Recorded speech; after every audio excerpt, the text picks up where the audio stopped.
Hello ladies and gentlemen, welcome to Crusader Kings free RP.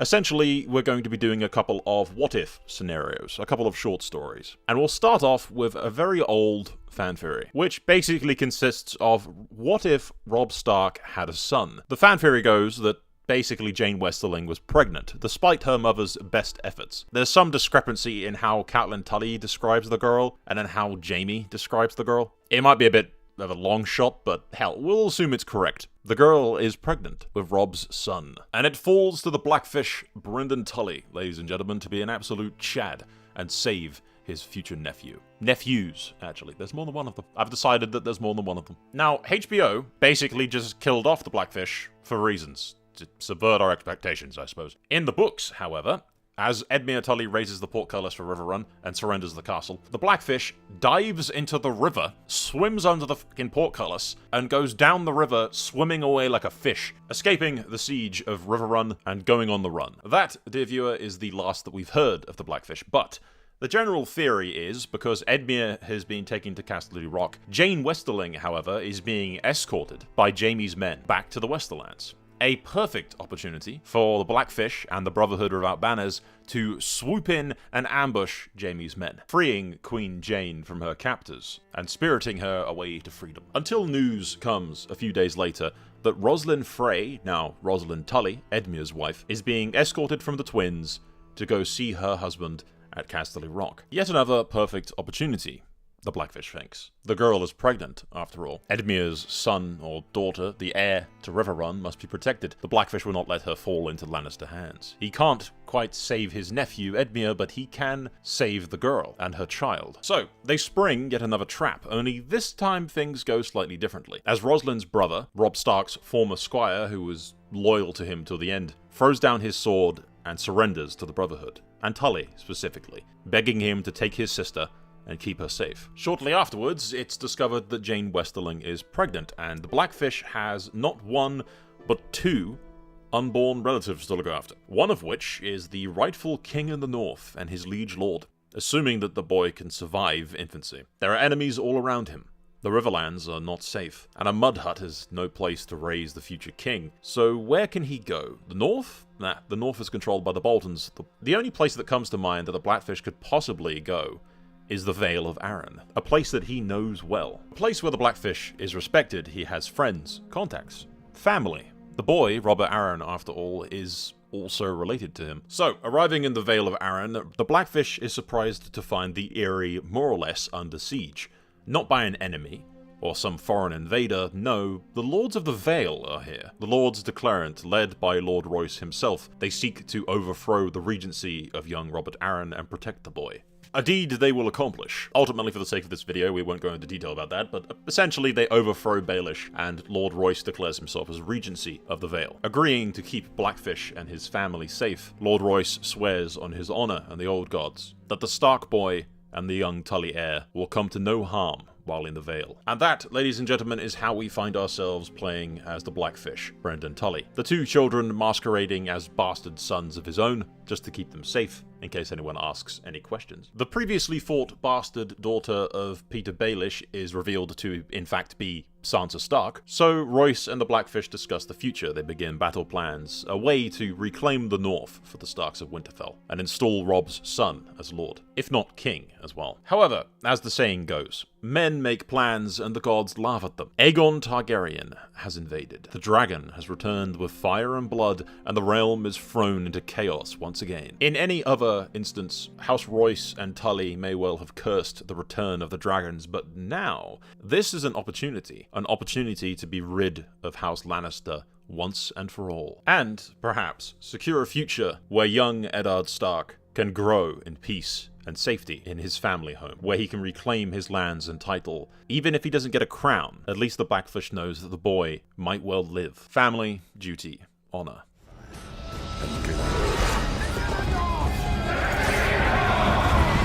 This war is far from over. Family, duty, honor. Family comes first, ladies and gentlemen. And the Blackfish will put the lives of his great-nephews before everything else.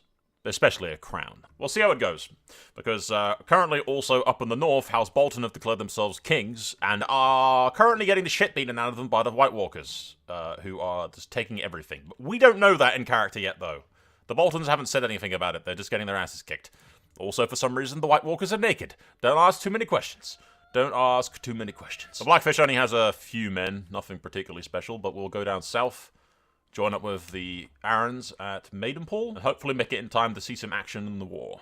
Most people are joining the war. To be honest, it's going to be over before the Vale can really do anything about it. But this is our way to get rid of the Lannisters, basically. Where's the rest of the... Where are the Targaryens? Where's Aegon at? Ah, they're in the Reach. Where most of the fighting is going down, apparently, against the Lannisters. House Tarly has sided... the Reach, officially, have sided with the Throne, but... Ooh, yeah... The Martells are coming up as well. The Martells are beating the shit out of Tyrell. Yeah, Tyrell has officially sided with the Crown, since Marjorie is queen and all that. But, yeah. The Tarleys have sided with Aegon. A bunch of the Reach has sided with Aegon. Oh, shit. Royce was imprisoned by Redfort? What? Redfort, what the hell are you doing? We get down to the Reach to help? Probably not. I mean, no, the war's already over, pretty much. Just gonna stick with the Arryns. This war is a foregone conclusion, ladies and gentlemen. What isn't is the fate of the west of Westeros, because, yeah. The White Walkers are currently just destroying everybody. The Lannisters split up, the Dornish are in the Reach, beating up the Tyrells, and victory's achieved. We have won. Not that we did anything, but still. Oh, Aegon imprisoned the High Septon. That's interesting. After years in exile, House Targaryen sits upon the Iron Throne once more. As Lord Royce petitions him, and announces that Brynden Tully is part of his entourage and fought with them alongside the Targaryen cause, the matter of the Red Wedding is brought to Aegon's attention, and he is appalled. The breaking of guest rights is a crime punishable by, well, only the gods may weigh judgment, but in their absence, Aegon declares that House Frey is stripped of its titles and lands, and Walder Frey is dragged before the Iron Throne and executed. His family name spat upon and his titles stripped from them all. The twins is given to Rosalind Frey's brother, as the Blackfish vouches for the boy. Having been Robb Stark's loyal squire in the War of the Five Kings, and having handed over Rosalind to Tully, and been with him ever since, he bends the knee to King Aegon and is granted lordship of the twins, with the Lord Paramountcy of the Riverlands being returned to House Tully, and specifically Edmure Tully. So yes, Aegon shows himself to be just and honourable. The people's king. His father's son. The prince that was promised. He takes Cersei Lannister's head, along with the head of Tommen Waters, placing Tyrion Lannister in charge of the Westerlands, and marrying him off to somebody else. Maybe Marjorie? No. I don't know who he would marry. Whoever the hell wants to marry the dwarf. He's the Lord of Casterly Rock now. Aegon met Tyrion in the swamps, after all, so he knows Tyrion and likes him well enough. My vision of Aegon in my head has always been he's been raised to be a prince. He understands that his grandfather was mad. He doesn't hold that against anybody, but Mace Tyrell is stripped of his titles and his son Willis rises to become Lord Paramount. Jon Connington is set to become Lord Paramount of the Stormlands, but currently Stannis Baratheon still needs to be dealt with. And the Martells are the Martells. They're just chilling down in Dorne. And the Greyjoys are independent, so Aegon still has his work cut out for him. Plus, you know, the White Walkers are coming, and they're currently beating the shit out of the Boltons. That's a story for another time. A grand wedding is hosted alongside the coronation of the king, as Daenerys Targaryen marries Aegon, and the reign of dragons is brought back into the fold. Daenerys riding Drogon, and Aegon tames the dragon Rhaegal, proving that he is in fact the dragon's son. As someone demands for trial by combat, go fuck yourself. The ransom will pay for the wedding and the future war expenses. There's whispers in the north, ladies and gentlemen. There's whispers in the north that some really bad shit is going down. Yeah. But for now, we're probably dismissing it as rumor and northern superstition. After the wedding, Aegon intends to march south and bring Stannis Baratheon to heel.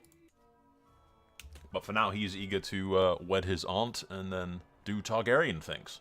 And Aegon has given the Blackfish control of Harrenhal, to be given to Edmure when he passes, if he doesn't have any children of his own.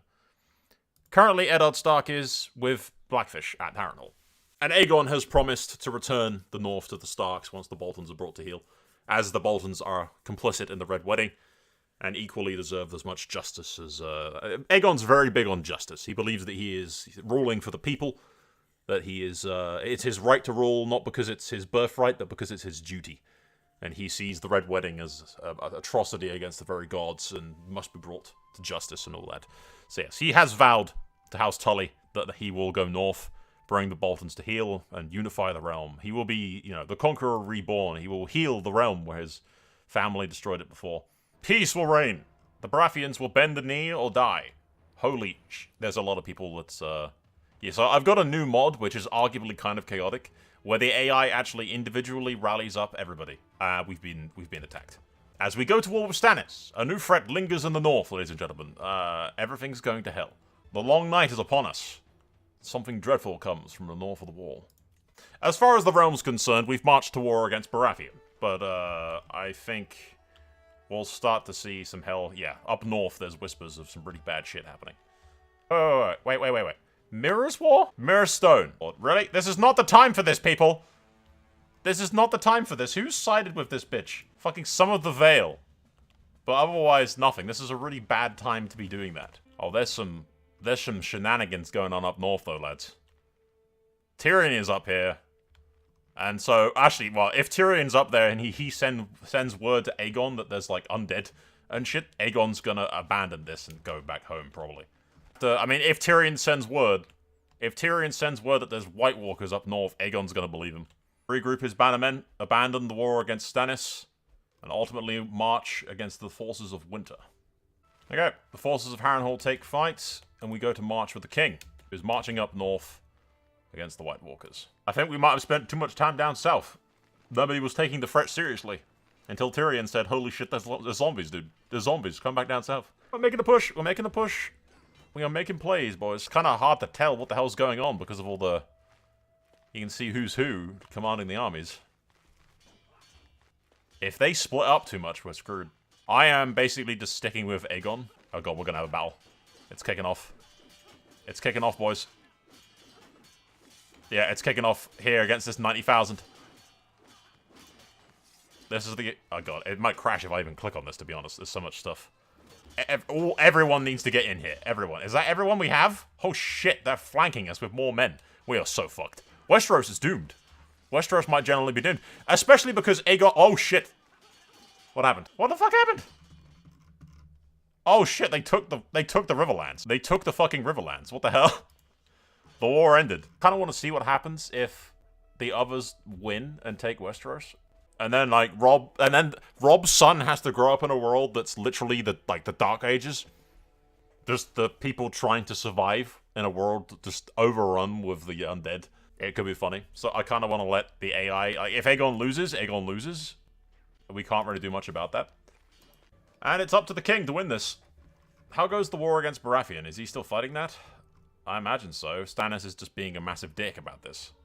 Splitting up the fucking Westerosi forces in the time of need. I don't think Aegon can win this, dude. We're looking at the darkest timeline here, where the undead just take everything.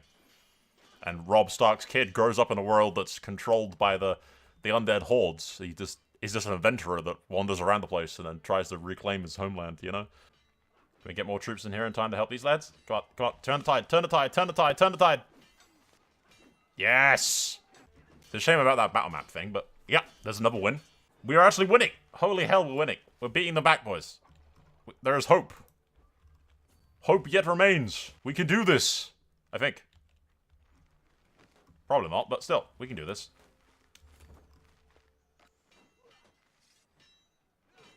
Yeah, see, look, another victory down here. Another victory in the south. I mean, they still have to beat them after this. They have to turn back the tide.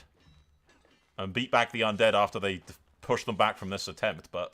Because I'm pretty sure winning this doesn't end the Long Night. They need to do a War for the Dawn afterwards. This is just pushing back like a wave of forces.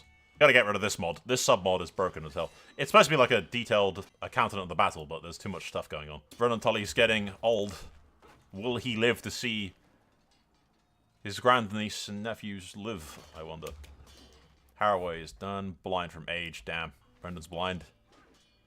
Literally, he won't get to see because he's fucking blind. And there's no one from Harrenhal left to help now. Best he can do is lay siege to some stuff. But yeah, Aegon's turned this around. He has actually turned this around. I am extremely fucking surprised by this. Well, in other news, House Connington has been named the Lord of the Stormlands. It's actually John Connington's son by Marjorie Tyrell. Stannis, I don't know what happened to Stannis. Ah, he was executed. Executed. Shireen is married to some dude. He did have another son, Alwyn Baratheon, who's wandering around the place. Very unfortunate looking dude. And Connington is married to Rhaela Baratheon, taking the Riverlands, pushing the White Walkers back into the north. Come on, catch him.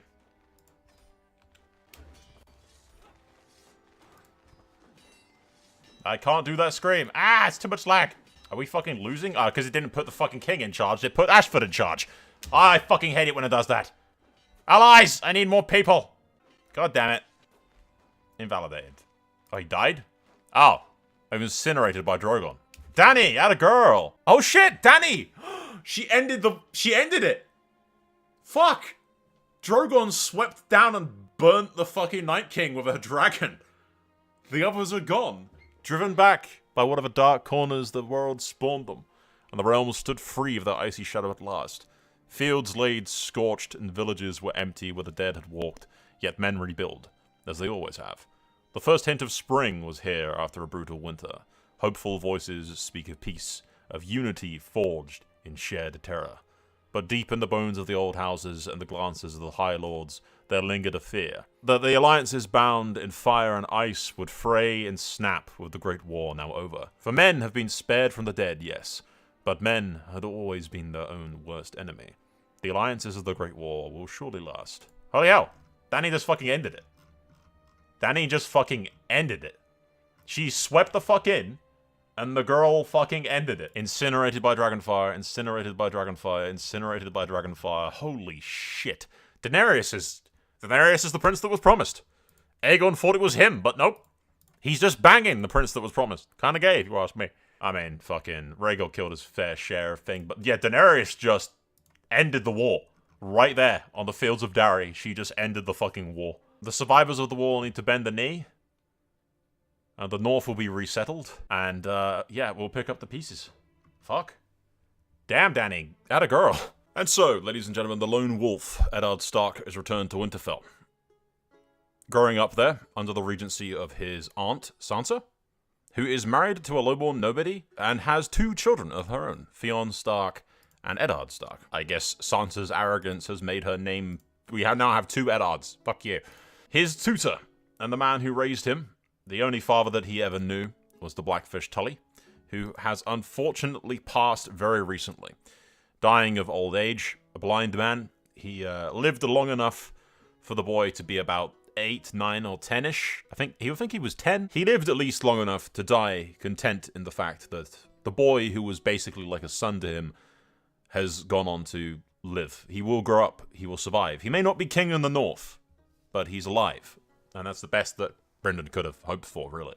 Family, duty, honor. Currently, the young Stark is being tutored by Asher Forrester, who returned from exile, since the rest of his family was killed by the White Walkers, and Ramsay Bolton, but mostly the White Walkers. Meanwhile, in the Vale of Arryn, Robert Arryn, the benign moon, was kidnapped and abducted by the Vale clansmen, so he's dead. Speaking of dead, Daenerys Targaryen died in childbirth. She had huge tracts of land, but she gave Aegon 1, 2, 3, 4. Yeah, she gave Aegon 1 son and 3 daughters. One of which is actually betrothed to Eddard, to secure the Pact of Ice and Fire and make amends with the North. The Lone Wolf, at the age of 18, is met with his first hurdle as ruler. Speaking of hurdles, the prince is dead. Prince Rhaegar died of the pox a couple of years back, making his sister Nerys the heir to the Iron Throne. She's currently betrothed to Jacaerys the Silver, Valeron. So the Targaryen name will continue through the Valeron line. So that's a thing that happened. Westeros is going to have a queen. What could possibly go wrong with that? You know, it's probably perfectly fine. It also does make Princess Helena, who's betrothed to Eddard, in a couple of years they'll be married, second in line to the throne, technically. Well, yeah, I think it's decisive to say, these guys stand absolutely no fucking chance. Can Eddard go take ship? Why are they all naked? I swear, it's some mod that I have installed. Yeah, there you go. Okay, well, at any rate, the Independence War. Eddard's first obstacle that he had to deal with as Lord is just putting down the followers of the Cold Gods will help solidify his rule over the North. I mean, obviously, Eddard names his son Robb after his father to honor the young wolf. Even though Eddard never actually grew up with his father, he never met his father in his entire life. When he was born, his father was dead. All he ever heard was stories from the Bannermen and those who knew him. The Blackfish would have talked to him and all that kind of stuff. And obviously, stories from his mother. But yeah, Robb Stark to honor his father. Fucking hell. Welcome back, ladies and gentlemen. We've skipped ahead and things have happened.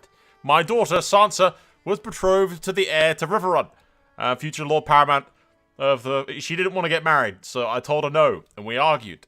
As weighed heavily in my mind. I've sat in my study going through the discussion over in my head. I could not have dozed off for more than a few minutes when I hear a rap at my door.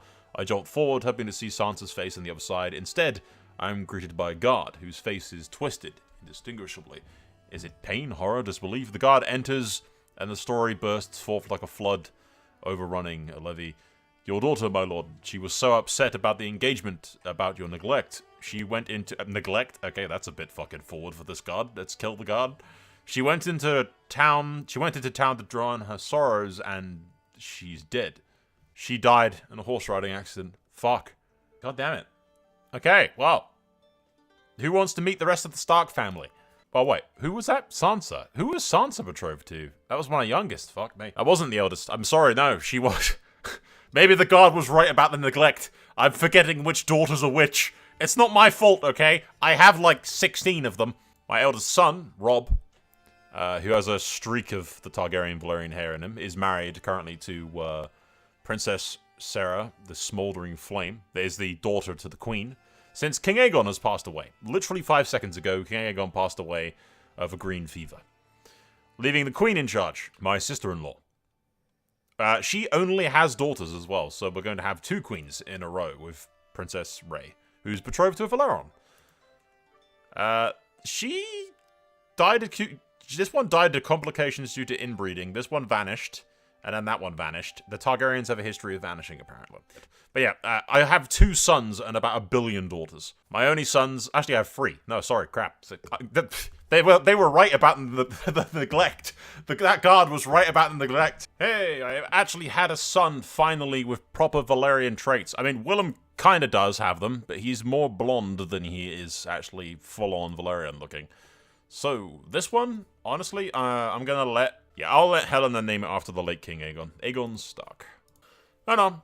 Things are peaceful in Westeros, more or less, other than the occasional bandit thing, and then the Queen breaks her legs, but, you know, it is what it is, or loses her leg as is. Meanwhile in Essos, though, Myr has taken lease, apparently. Volantis is moving up into the ruins of this place and taking all that. And I do actually have access to Slaver's Bay, Yunkai, and all this.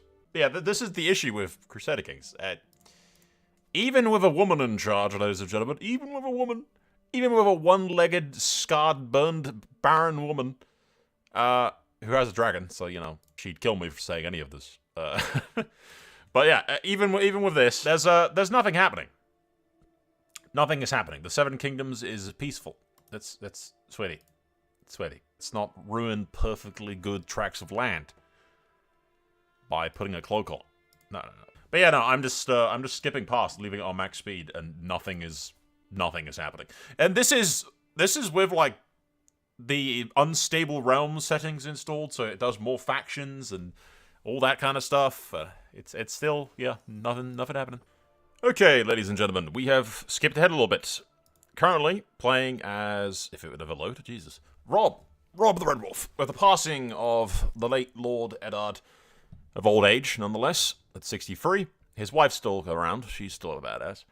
But yeah, Robb inherits with his streak of Valyrian hair. Currently, he is acting regent for the Iron Throne and the Hand of the King, while Queen Nerys goes off and just kicks everybody's ass. This girl is...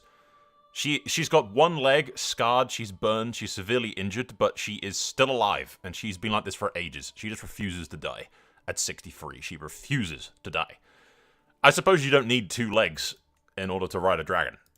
So, we needed to honor the Blackfish, ladies and gentlemen. It's a crime that we didn't honor the Blackfish before now, but Prince Brendan's going to inherit the throne eventually.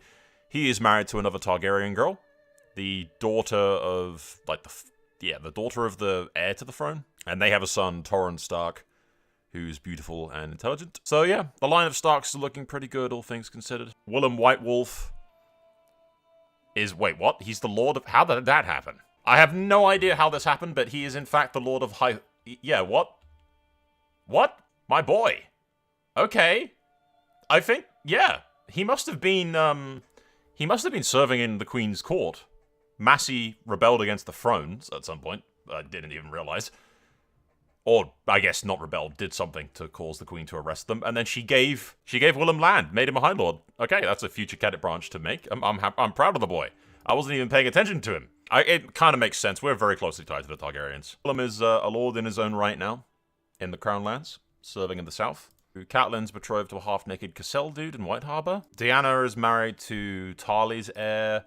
And lastly, Aegon refused to marry anybody, disinherited himself, and then went to the Crag to his brother's court. So now he's in the Westerlands just chilling. House Waystark is doing fine. The High Lordships of the Crag, they have 2 sons. Gage Waystark and Eddard Waystark. And lastly, Aegon refused to marry anybody, disinherited himself, and then went to the Crag to his brother's court. So now he's in the Westerlands just chilling and doing whatever the hell he wants to do, basically. He's being the problem child. Things would go exceptionally well for House Stark, apparently, if Robb Stark had a son. Because, well, primarily just because Aegon was such a Chad that he reinstalled them and punished the Freys, which in turn, you know, gave House Stark a great prosperity. So yeah, we'll wrap this up here. Nothing's really happening. Like I said, even with the game set to include, like, increased factions and stuff, it's still real easy. Not gonna lie, it's still real fucking easy. Like, the realm's stability is just through the roof. Nobody can really do anything against the Targaryens. They're just too powerful with the dragons. Like, there's nobody other than Targaryens. The only threat to a Targaryen in this game is a Targaryen. Also, they have this really weird thing about the Targaryen children constantly vanishing. Aelena Targaryen vanished without a trace. Somebody is just vanishing Targaryen children constantly. But they do have a male heir. Maynard Targaryen will one day rule as king. On that note, we'll end it, boys. I will cease my rambling, and I will see you guys in the next video, which will probably just be another one-shot. I am more or less just going to stick with the whole concept of doing single videos for Crusader Kings for now, where I do short stories and set the stage for some interesting little tales and stuff that happens. Focusing on history and what-if scenarios and stuff like that. It seems to be way better received than doing really long series that are like 20 parts long, so yeah. I will see you guys in the next one. That's all for now. Thank you for watching. Like, subscribe, click the buttons, you know where they are. And I will see you guys next time. Soul out.